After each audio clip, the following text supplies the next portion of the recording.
dia sakit. Tapi kalau dia ngersulo, maka musibahnya 2 kali. Sakit itu ayah bangkrut itu 1 kali. Tapi nek ngeyel lain, berarti 2 kali, berkali-kali kali. Orang 2 kali, berkali-kali. Akhirnya selesainya ternyata karena tidak ngeyel. Hidup juga seperti itu. Semua ujian ini kita tidak boleh ngeyel. Jalani dengan ikhlas, jalani dengan ridho, walaupun ridho ini harus dipaksa. Lah, ngapunten, 1 minggu terakhir ini, kula itu sering di WA, dan nomornya baru semua, gonta-ganti. Di WA orang yang mengatakan, Ustadz, dulu saya menikah bahagia, tapi sejak corona ini, suami nggak kerja. Bukankah kewajiban seorang suami untuk menafkahi istri? Dan ini orang tua saya meminta saya untuk meminta cerai terhadap suami. Cara bapak dua bojo ini piye caranya? Ketika saya tanya, saya balik karena saya terinspirasi dengan cerita Nabi Ayub. Ibu, bapak ibu kerja berapa tahun? Ya lama Ustaz, nikah sudah 10 tahun. Dikasih nafkah ketika normal, nafkah banyak, cukup untuk anak, cukup untuk istri, cukup. Nggak dinafkahi selama corona berapa bulan? 4 bulan. 10 tahun sama 4 bulan. Mosok 4 bulan jalur cerai. Wes gak takok nih, mungkin ya jalur cerai takok wong liya Pak. Karena kadang-kadang ya itulah namanya jarang orang bersabar saat diuji. Iki ora kok ngiwangi aku, ngiwangi wong lanang terus sampean ngandure diwangi ngono ya ora. Cuma yo iling pun. Lah orang musibah itu datangnya 1 kali, tapi kalau ngersulo itu dia dapat 2. Ihdauma al musibah wa qiyadatu dhahabu ajril musibah. Apa 2? Yang 1, musibah itu sampean ridho dan tidak ridho, musibah tetap terjadi karena itu ketentuannya Gusti Allah. Tapi nek ngersulo sing nomor 2, Anda akan kehilangan fadilah musibah itu. Berarti nek ketika ana corona ngapunten. Corona ini akhir-akhir ini ngapunten dianggap 1 aib. Makanya sama seperti yang pernah saya utarakan di awal-awal corona dulu, corona ini jangan dianggap aib. Orang yang meninggal karena corona itu juga meninggal karena takdir Gusti Allah. Corona itu bukan penyakit aib. Sama seperti tipes, sama seperti TBC. Makanya ketika ada salah satu teman kita yang terkena corona dan meninggal, ya jangan jadikan itu aib. Ya kita harus support dengan doa, kita harus support dengan misalkan mendukung dalam hal-hal yang lain. Pun orang ketika dapat musibah, 1, musibah itu hanya sekali. Yang kedua adalah kita dapat bonus dan dapat pahala. Ketika kita ngersulo, berarti kita kehilangan kedua. Kalau Rasulullah Shallallahu Alaihi Wasallam, as-sabru salatun, sabar itu ada 3. Sabrun ala musibah, yang pertama sabar karena adanya musibah.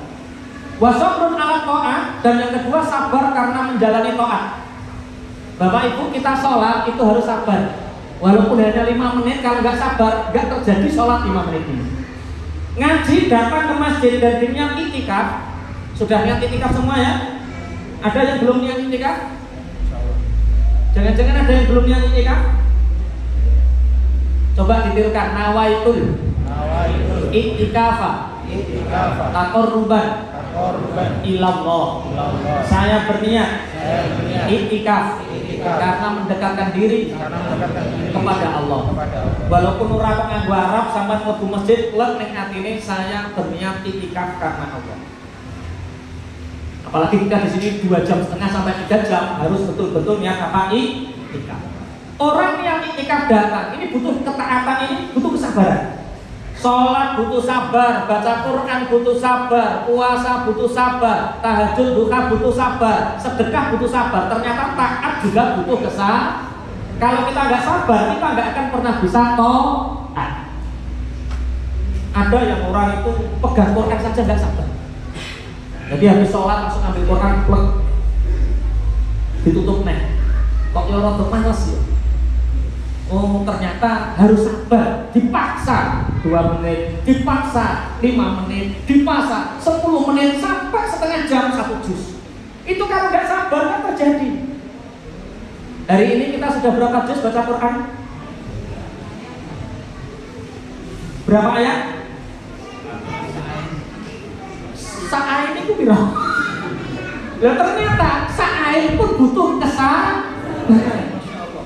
Berarti sabar tidak hanya musibah, menjalankan taat juga butuh kesabaran, dan kesabaran itu juga harus dipaksa. Duha harus dipaksa, tahajud harus dipaksa, puasa Senin Kamis harus dipaksa. Tak Gatot puasa Yaumul Bid harus dipaksa. Dipaksa untuk ngilangi sengkolo. Gak apa-apa, dipaksa. Berarti ketaatan juga harus bersabar, dipaksa. Yang ketiga ini kan pahalanya banyak. Wasabru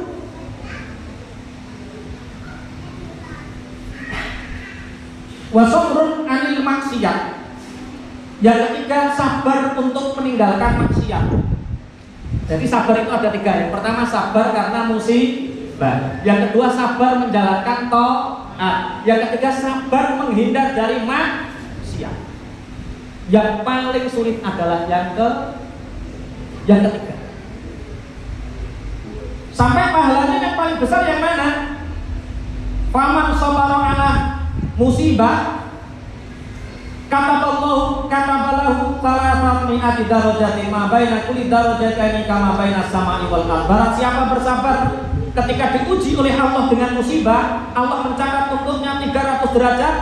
Di antara satu derajat dengan yang lain itu seperti jarak antara langit dengan bumi. Jadi ketika kita diberi ujian sama Allah musibah, itu hakikatnya kita akan dinaikkan derajat kita bertingkat-tingkat sampai 300 derajat. Allahumma siap menghadapi ujian?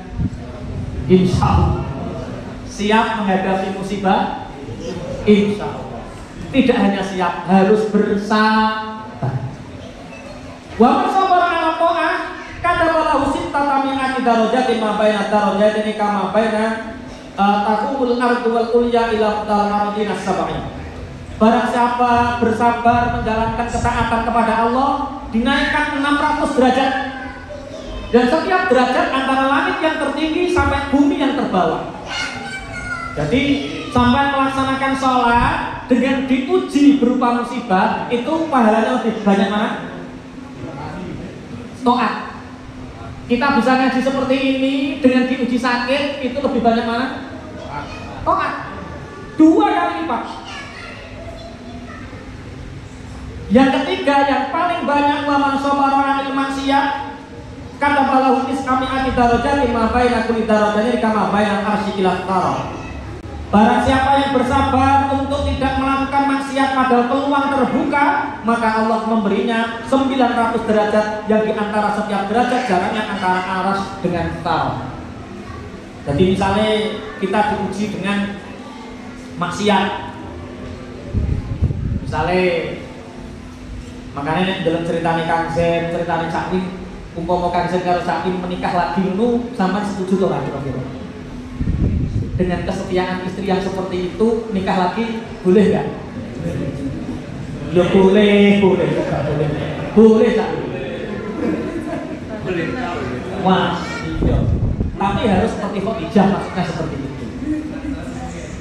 Makanya kemarin saya sama Mas Mas Tio sama Pak Prayu tak pemilih, Pak Pra, Mbak Sela itu sama Mas Tio. Kalau Mbak Karin itu kalau sampeanmu seperti Khadijah atau Aisyah?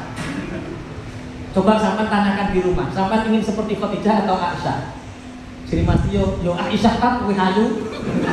Tapi Aisyah kan dipoligami.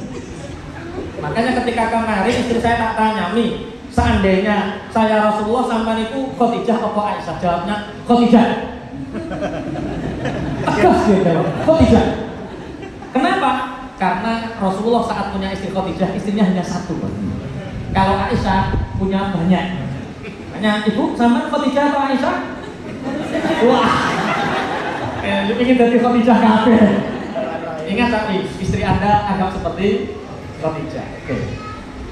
Inilah ujian-ujian. Ternyata yang paling berat adalah ujian keimanan. Yang paling berat adalah ujian ketika menghindari dari maksiat. Makanya kemarin saya buat status di Facebook, pilihlah teman sebanyak-banyaknya yang baik sehingga kita tidak punya kesempatan untuk melakukan keburukan. Hukia, ini baru ceritanya Nabi Ayub. Waktunya tinggal sedikit 15 menit, tapi ini saya ringkas, saya baca yang poin-poin. Kemarin sudah saya share, yang sudah bisa baca alhamdulillah kemarin, makanya materi yang share ini materi yang saya baca. Hukia Ayub Ibnu Ishaq. Siapa Nabi Ayub itu? Nabi Ayub itu putra dari Is itu putra Nabi Ishaq. Jadi Nabi Ibrahim punya anak namanya Nabi Ishaq, Nabi Ishaq punya anak namanya Is punya anak namanya Nabi Ayub. Berarti kalau Nabi Yusuf ini pernah temu pintu. Soalnya Nabi Ibrahim punya anak Nabi Ishaq punya Nabi Yakub punya anak Nabi Yusuf. Berarti Is ini saudara Nabi Yakub punya anak namanya Ayub. Wa ummuhu bintu Lut. Ibunya Nabi Ayub itu putri Nabi Lut. Walah, ini orang-orang hebat. Wa kana rajulan aqilan nadhifan haliman hakiman. Nabi Ayub itu seorang laki-laki yang cerdas, seorang laki-laki yang bijaksana, seorang laki-laki yang hatinya lemah lembut. Wa kana abuhu rajulan katsiral mal. Bapaknya ini hartanya banyak. Yang ini al-masyah minal ibili wal baqari wal ghanami wal khayli wal bighali wal hamir. Bapaknya ini punya peternakan unta, punya peternakan sapi, punya peternakan kambing, punya peternakan kuda, punya peternakan bighal, dan punya peternakan khimar. Wah, ini kaya sekali. Bahkan ketika itu walam yakun fi ardi Syam ahadun mithlahu fil ghina. Di negara Syam tidak ada satupun orang yang kekayaannya mengalahkan mengalahkan bapaknya Nabi Ayub. Negara Syam itu sekarang Palestina, Israel, Suriah, dan Jordania, 4 negara. Jadi Palestina, Israel, Suriah, Yordania itu yang paling kaya saat itu bapaknya Nabi Ayub. Namanya siapa? Is. Ojo kok jenakno Soeharto tok. Kalau ingin kaya anaknya dinamakan Soeharto.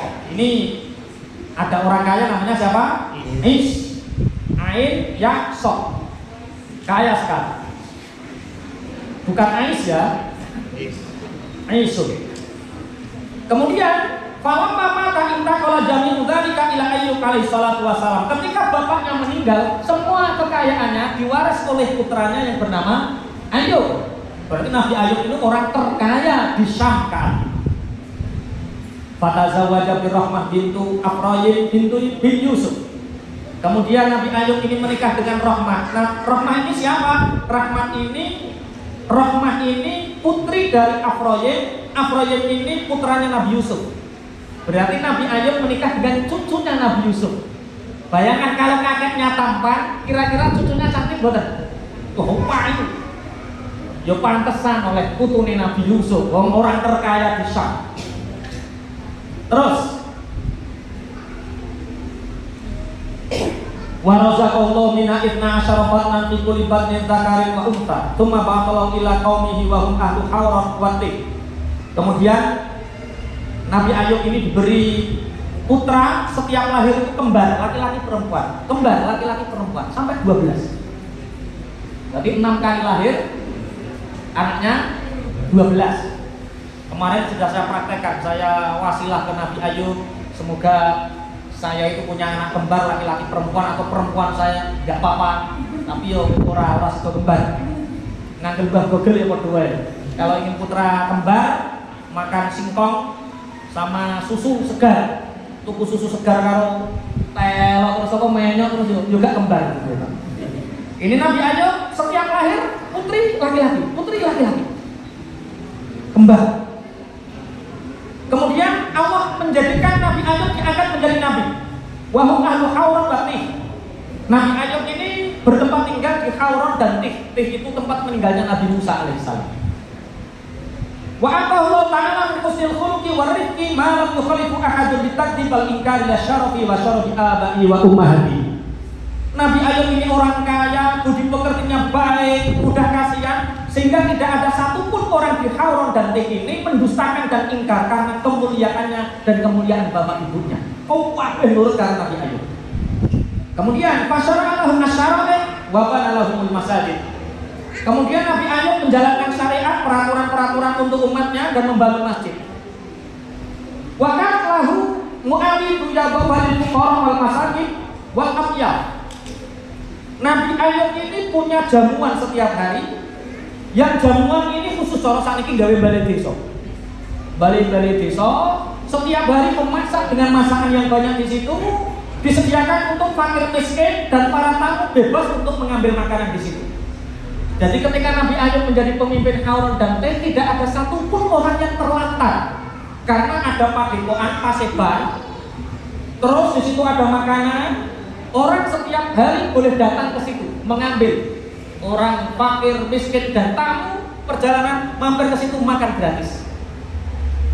Ini kalau kita bupatinya Cak Eko balik iso Pak Eko.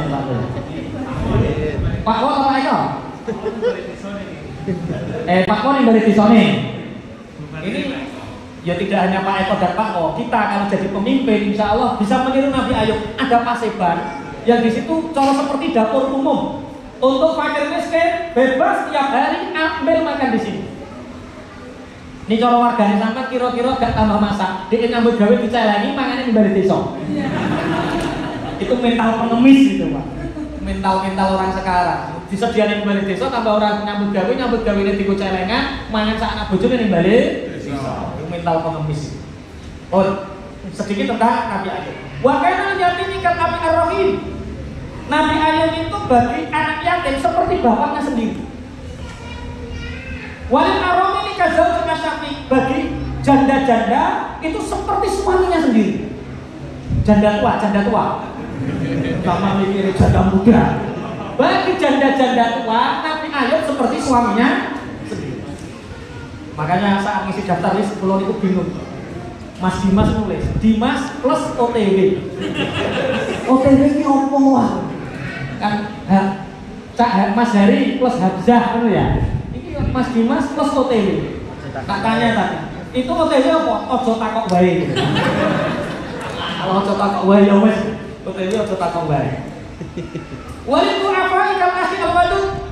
Nabi Ayub bagi orang-orang yang lemah, orang-orang yang cacat seperti saudara yang selalu menolong. Wa kana yaqulu kala wa umara ala yang nau min zakihi wa tamarihi. Nabi Ayub punya banyak pekerja dan pekerjanya itu dipeseni.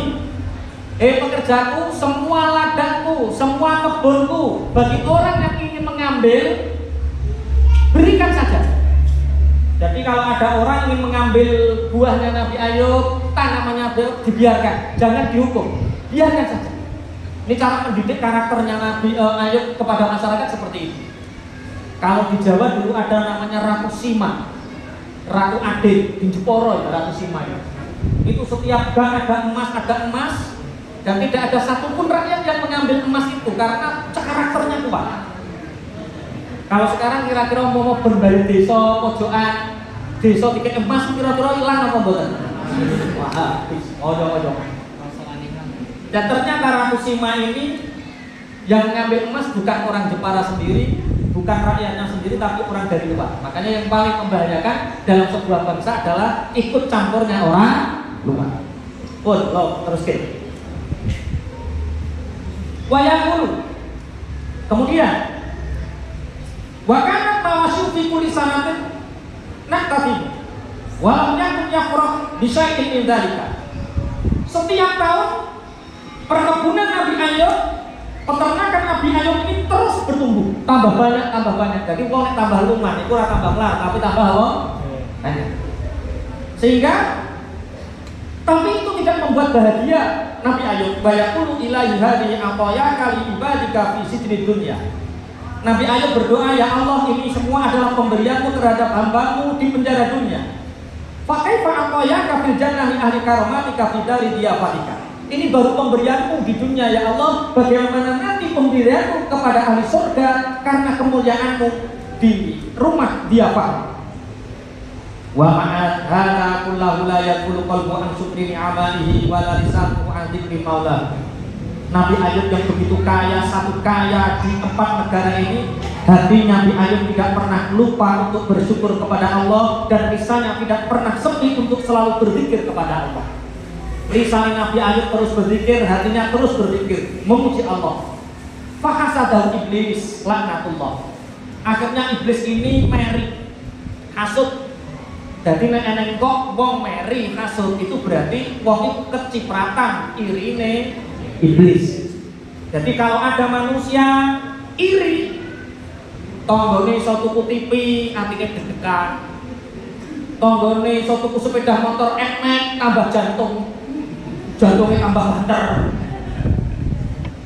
tonggone tuku mobil seninya lebu puskesmas, tonggone tuku Pajero langsung rumah sakit. Loh, itu berarti hati yang sudah kecipratan iblis. Karena yang pertama hasud itu siapa? Iblis. Iblis hasud. Wa qala inna ayyuba qad zaba fid dunya wal akhirah. Iblis mengatakan, lihatlah Ayub itu.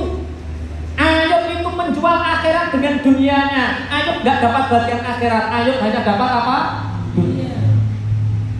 Kalau ada orang ngaji seperti ini kok ngomong ini ngajine iki ben pamer. Itu riya. Yo ben itu rada-rada kecipratan iblis iki. Ono wong sedekah kok seitik Gusti Allah ora butuh seitik lho ben, itu kecipratan iblis iki. Kalau sedekahnya banyak itu riya untuk pamer, ya biarkan saja. Kita yang penting terus berbuat dari kebaikan yang banyak, insya Allah nyenter siji sing ikhlas. Allahumma amin. 16 pertemuan sing riya 15 sing ikhlas itu wis kecantol kan. Lani karo Pak Pra konsel terus apa? Pun kula lajengaken. Wa arada Ayub sida alaihi tataran au kiltaihima. Nabi Ayub ini ingin menghancurkan salah satunya atau dua-duanya. Nanti dia di akhirat enggak dapat apa-apa, kata iblis. Wa kana iblis alaihi la'natu fi dzalika zaman yas'abu ila sama isabiah. Sebelum ada peristiwa Nisfu Sa'ban, itu para nabi dahulu sebelum ada Nisfu Sa'ban itu iblis biasa menguntit kabar dari langit. Jadi iblis biasa menguntit ke langit yas'adu wa yaqfu fi ayyi makan sa'a, dan iblis itu bisa mendengarkan dari mana dia kehendaki. Pasal ada yaman kama kana yasqutu faqala lahu rabbul izzah. Akhirnya iblis niki depipis ning pinggir langit, kemudian mendengarkan dan dia didhawuhi Allah, ya lain. Kaifa ra'aitahu abdi Ayub, hei iblis yang dilaknati. Bagaimana pendapatmu tentang hambaku Nabi Ayub? Wahai kami usaikan, apakah engkau bisa mengambil pelajaran dari hambaku Nabi Ayub itu? Jadi nek ana wong sugih kaya Nabi Ayub, dermawan, apik karo rakyate, selalu berzikir dengan hati dan lisannya, kita harus bisa mengambil pelajaran. Bisa enggak kita seperti itu? Awake roh misalnya Mas Aris iso misalnya dadi miliarder lho, Mas. Soalnya jutawan itu Surabaya. Dulu saya saat SD, cita-cita orang itu banyak yang disini jutawan. Sekarang jutawan itu sidik ternyata. 1 juta kok no kerupuk ya ora kok sama. Sekarang miliarder itu sudah mudah. Yang gugu jadi miliarder kabeh lah Mah. Dadak Mas Aris ki ora kok jenggote tok sing demo. Ya salate, ya posone, ya sedekahe misalnya. Kita apa yang bisa ambil pelajaran? Kita harus bisa niru. Bismillahirrahmanirrahim. Ngapunten kula nasihi Pak Parawoto tadi. Kalau saya ngimu jenggot itu hanya sunnah, maaf, bukan karena aliran. Kalau Pak Nasuri, Mas Aris ngimu jenggot, Pak Pra ngimu jenggot itu karena sunnah kan. Terus aku mau gak jenggoten merasa murah kayak ganteng loh maksudnya. Jadi Mas Tio ngimu jenggot itu perkara ya modis asline, Pak. Sampai sunnah atau modis, Mas? Nabi Ayub, ini kita jangan menceritakan Nabi Ayub yang tinggal tulang belulang ya. Semua nabi itu kita yakini akrodul basyariyah. Nabi itu seperti manusia biasa, dia sakit tapi tidak ada satu penyakit pun yang menjadikan derajatnya luntur. Jadi Nabi Ayub itu yang duwe gatal, tapi gatalnya tidak se-ekstrim yang diceritakan di luar. Itu hoax. Jadi berita hoax disebarkan sehingga umat Nabi Ayub meninggalkannya. Nabi Ayub sebenarnya biasa-biasa saja, hanya punya penyakit gatal biasa. Cuma ini setan ini membuat kabar berita tinggal tulang belulang. Nabi Ayub budikan ampun enak sehingga Nabi Ayub diusir oleh umatnya. Jadi kan sampai cek ngandel kalau berita hoa, berarti sampai podo karo umat Nabi 80 tahun Nabi Ayub, nanti cerita di belakang. Akhirnya bahwa Nabi Nabi Taklan Al-Iman, Nabi Ayub ini merasa dirinya sangat berat karena ada penyakit ini. Faqalat zawjatu rahmah hadza min husnil mal wa musibatil aulad. Istrinya ini mensupport. Istrinya Nabi Ayub namanya siapa? Lali. Istrinya Nabi Ayub namanya siapa? Lali. Rohmah. Mas Dimas Lali. Sopo? Rohmah. Oh, golek calon bojo sing jenenge apa? Rohmah. Itu istrinya Nabi Ayub. R-O-H-M-A-H. Rohmah. Rohmah istri Nabi Ayub mengatakan, ini kesedihan hanya harta dan ujian anak. Wa anta billahi qaimun bin nahar shaimun la tasru sa'atan wa la tajidu rahatan. Hei Ayub, engkau diuji harta, engkau diuji anak, tapi engkau selalu sholat malam, siang hari masih berpuasa, engkau tidak pernah berhenti untuk beribadah kepadanya. Kemudian Nabi Ayub terkena penyakit. Wa tafarraqa aqriba'u wa asdiqa'u anhu. Akhirnya orang-orang ini meminta Nabi Ayub untuk menghindar. Coba bayangkan, berapa tahun Nabi Ayub mensucihi rakyatnya, dikasih makanan di balai desa, hartanya melimpah untuk rakyatnya. Tapi ketika Nabi Ayub sakit dan termakan berita hoa, Nabi Ayub disuruh minggat. Bagaimana keluarganya, akribahnya, keluarganya juga sama. Ayub, sudahlah kamu pergi saja dari sini. Kita bukan lagi kerabatmu, kita bukan lagi temanmu. Wakan Allah Ta'ala satu niswatin. Saat itu Nabi Ayub punya 3 istri. Fatolapan sintani minhuna tolakon. Yang 2 ketika bangkrut, ketika anaknya meninggal, ketika Nabi Ayub sakit, yang 2 sudah minta cerai. Yang 1 masih setia. Namanya siapa? Rohmah. Ini Rohmah itu gambaran istri yang sangat setia. Fabakat rahmatun tasdimuhu. Tinggal 1 Rohmah yang selalu mendampinginya. Wataku alaihi lailan wa naharan. Rahmat ini selalu di sini Nabi Ayub siang dan malam. Hatta ja'at niswatu min jirani wa qulna ya Rahmah, nahnu sya'an takastaba, nahnu nakhsha ayyasya balal Ayub ila auladina, akhrijihi min jiwarina. Sampai datanglah tetangga Nabi Ayub yang sangat dekat dan mengatakan, Rahmah, kami khawatir penyakit Nabi Ayub ini menular ke anak-anak kita. Tolong keluarkan, jangan menjadi tetanggaku lagi. Wa illa asrajnaki kurhan. Kalau kamu tidak nurut Rahmat, maka kami ini sekampung akan mengeluarkanmu dari Nabi Ayub dengan paksa. Berpuluh-puluh tahun kebaikan dilakukan, tapi karena 1 hal dikeluarkan. Bisa nggak kita seperti itu? Mentolo, orailing, jadi air susu dibalas dengan air. Berapa puluh tahun Nabi Ayub berbuat baik untuk umatnya, tapi ketika diuji sakit saja, umatnya sudah tidak kuat dan mengusir Nabi Ayub dan istrinya keluar dari desa itu. Fahamalan ala dhahriha wa tumwa tasilu ala wajhiha. Ketika itu Rahmat langsung mengambil tali, Bapak Ibu. Tali karena Nabi Ayub sudah tidak kuat jalan, Nabi Ayub ini ditali, dipikul dan digering, sehingga Rahmat ini berjalan pikul, dan ketika itu ada darah yang mengalir dari wajah Nabi Ayub netesin yang awal berjalan pikul gendong Nabi Ayub biar tidak diusir oleh umatnya dan rakyatnya. Fantolakat bagiatan bila sorobat yang rupiah asalmai. Ketika itu Rahmat nangis menuju ke pembuangan sampah, tapi karena memang sudah tidak ada yang menerima, yang tinggal tersisa hanya tempat pembuangan sampah. Walau Ayub ala sarokan fakhraja ahlu al-qurbah manadhur ila Ayub faqal ihmili anna zawjan wa ila arsalna alaihi kilabuna hatta yaqulu. Berhari-hari Rahmat ini membuat gubuk di situ, ditinggal di situ Nabi Ayub. Rahmat bekerja, dikasih makan Nabi Ayub, dicukupi kebutuhan Nabi Ayub untuk selalu berzikir kepada Allah. Tapi orang-orang terdekat tahu itu di sana ada Ayub, di sana ada Ayub, kemudian diusir lagi. Keluarkan dia sebelum kami mengeluarkan anjing-anjing kami untuk memakan suamimu. Fahamalat buaya bagiyatun. Rahmah ini akhirnya menggotong lagi, mikul lagi dalam keadaan menangis hatta kata farqatat tariq wa wada'athu. Sampai Rahmah dan Ayub ini ada di persimpangan kota. Sehingga kota ini kalau Lamongan kalau babar biasanya ono entak-entakan. Kali kaya Jenegoro karo Nganti mesti ono entak-entakan. Di perbatasan itu sehingga tidak ada rumah, tidak ada tetangga. Wajangan divaksin, wahamlil fatakhatut baitan min khashabin. Di situ Rahmah mengambil kapak, kemudian dia memotong kayu membuat rumah. Summa ja'at bi romadin. Fa tahtahu wajangan, kemudian dia mengambil suket-suket untuk dijadikan apa? Lasar itu, alas ya alas. Didadekno lasar. Wajangan bi hijaratin fawasan bayat Ayub. Kemudian Rahmah ini mengambil batu besar. Untuk apa batu besar itu bertinggo sandana Nabi Ayub? Summa ja'at bi kusatikana yasbi'aru'ah biha mawashi.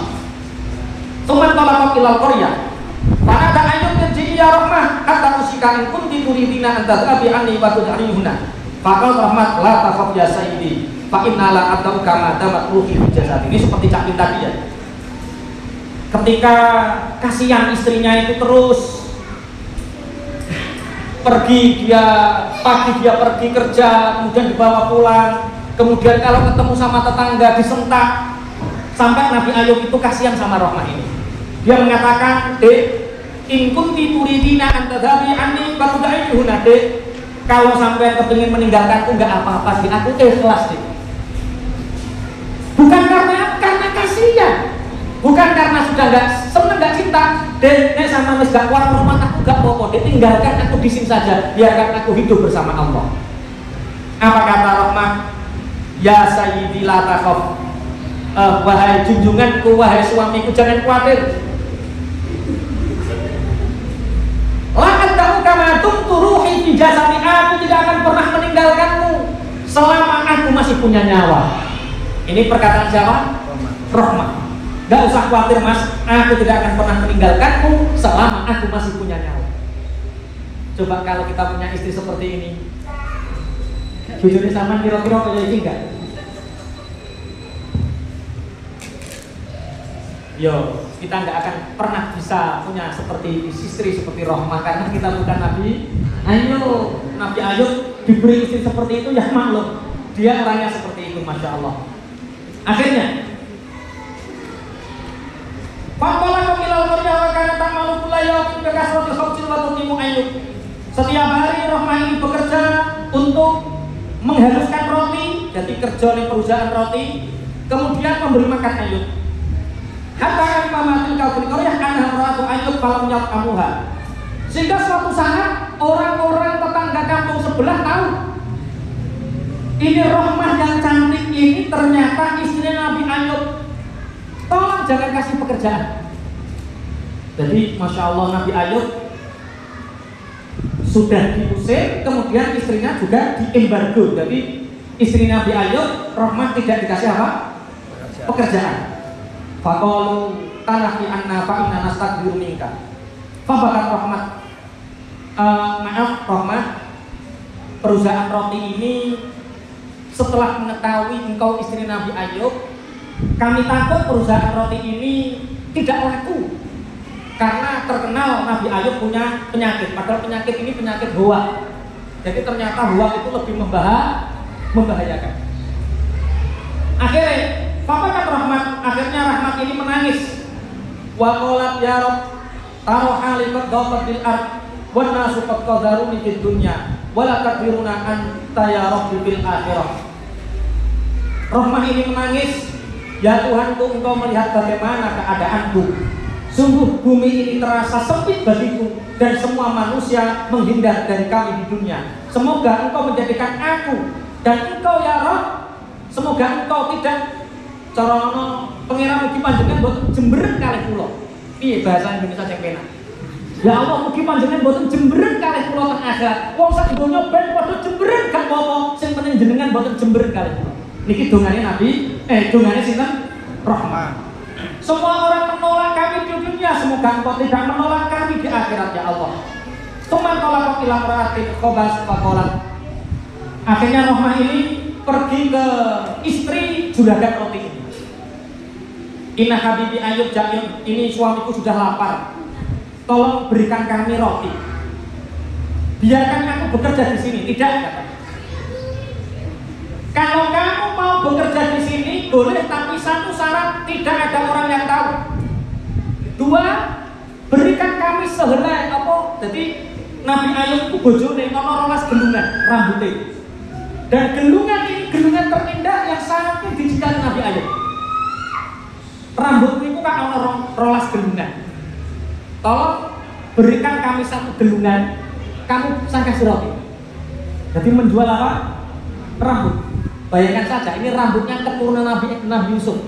Jadi Rohmah ini putunya Nabi Yusuf. Gelungannya rolas, sing rambutnya ini kalau diudari sampai lengsernya bumi.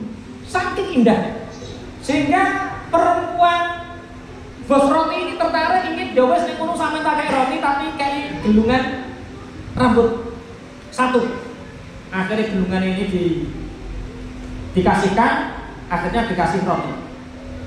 Kemudian Rohmah ini matur sama Nabi Ayub, Mas, engkau ini nabinya Allah. Anta nabiyyun karimun ala rabbika.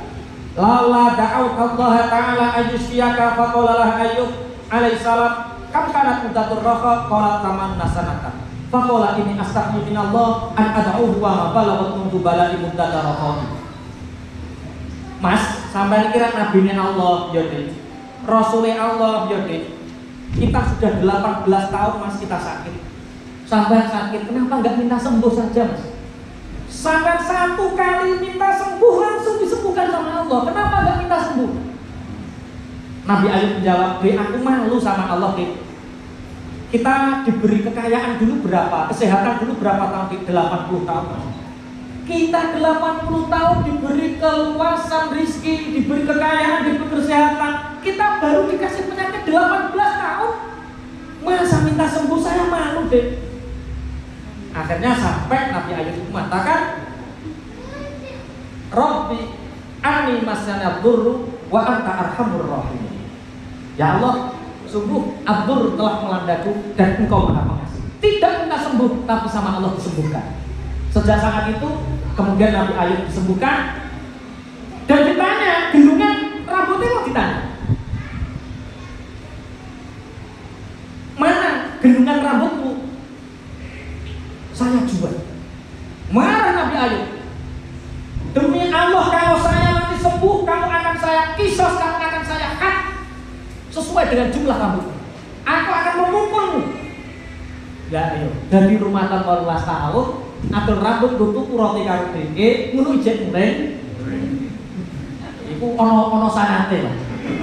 Ngono wong lanang di rumah wong wedok wis dhewe ora nyambut gawe, di rumah sing wedok nglakoni kesalahan sing lanang ijek mreng, iku wis ono sanate.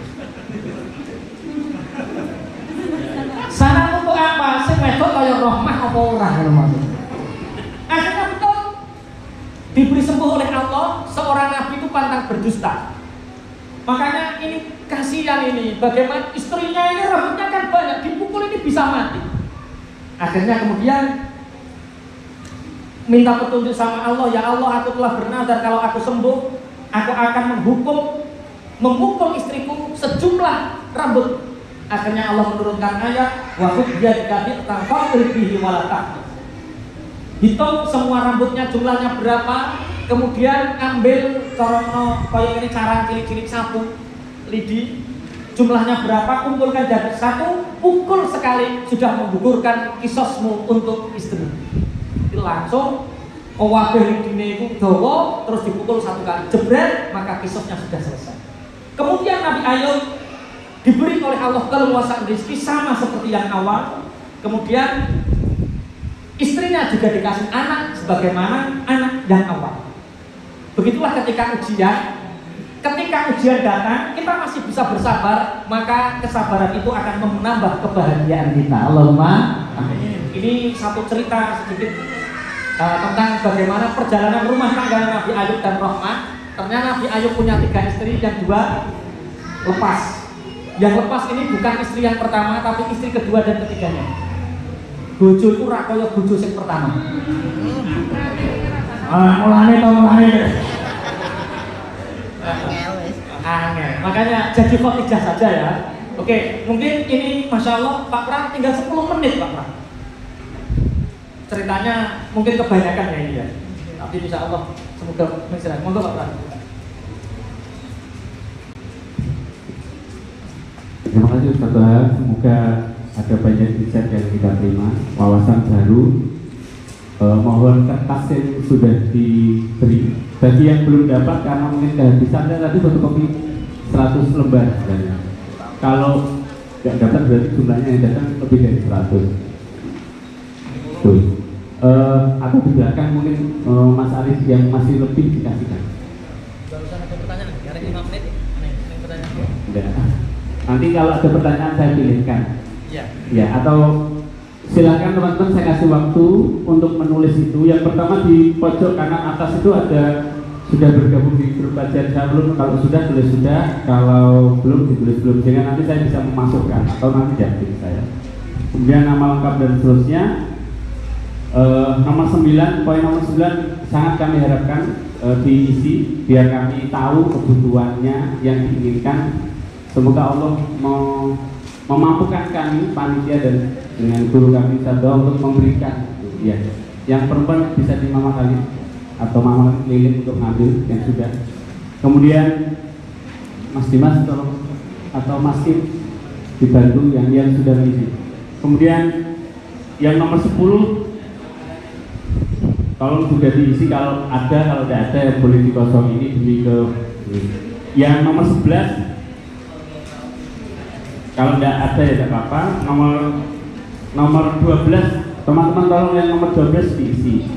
Nomor 12 diisi, lalu kalau tidak sempat disalin diketik di status WA atau Facebook, difoto dulu.